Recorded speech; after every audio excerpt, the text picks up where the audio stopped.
Ok, il faut préciser une chose.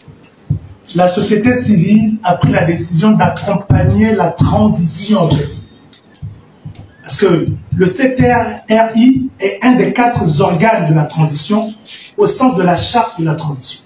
Comme organe, on a le président de la transition, on a le CTRI en tant qu'organe, on a le Parlement en tant qu'organe, on a la Cour constitutionnelle de la transition en tant qu'organe.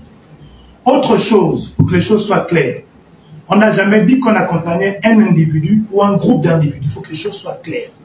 On accompagne la transition.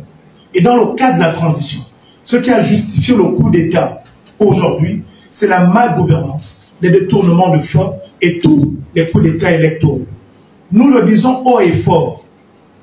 Nous sommes contre la remise en liberté d'Ali Bongo Ondimba. S'il doit se faire soigner, les médecins viennent ici au Gabon le soigner. Il a construit des hôpitaux au Gabon qui ont été vantés comme étant des hôpitaux de référence. Il est temps qu'aujourd'hui, il bénéficie de ces hôpitaux de référence qu'il a construits à des coûts de milliards. Il n'est nullement question qu'on ouvre les frontières pour Ali Bongo Ondimba. Si on le fait pour Ali Bongo Ondimba, dans ce cas, laissez les frontières ouvertes pour tous ces criminels et ces prédateurs. Nous sommes contre cette mesure. Ça ne veut pas dire qu'on va dans des sens divergents.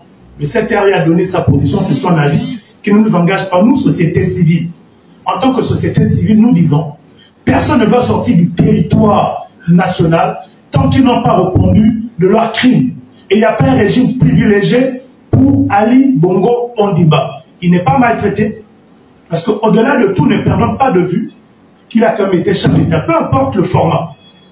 Il a été chef d'État.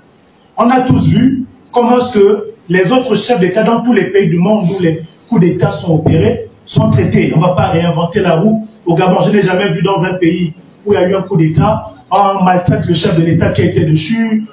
Voilà, non. Certains ont été poursuivis. Non, non, la poursuite, oui, c'est ce qu'on est en train de dire. C'est pourquoi on parle de que la poursuite va se faire. Mais il n'est pas question, on n'est pas en train de dire, on appelle à la maltraitance de X ou bien de Y. On ne va pas se comporter comme eux quand ils étaient au pouvoir. Parce qu'ils n'ont pas eu pitié, par exemple, de leurs proches collaborateurs. On a tous vu ce qu'ils ont fait à Pristakus Alianga. Et pourtant, c'était le premier collaborateur du chef de l'État. C'est-à-dire, si tu avais des choses à reprocher à ton collaborateur, ce n'était pas de façon à inhumaniser. Cette personne, elle a traité comme un animal. Mais nous, parce qu'on est humain, on ne va pas faire sur Ali Bongo ou Sidia Bongo ce qu'ils ont fait sur les autres. On demande qu'ils doivent répondre. Ils doivent rester ici. Personne ne sort. Comme disait un artiste, quelque part, fermant le portail, on va fermer le portail de l'aéroport du Gabon. Personne ne va sortir. On va régler tout ici. S'il a besoin de médecins, le CTRI prendra des engagements parce que c'est un ancien chef d'État pour faire venir les meilleurs médecins de l'extérieur pour le traiter ici. Mais personne ne va sortir ici.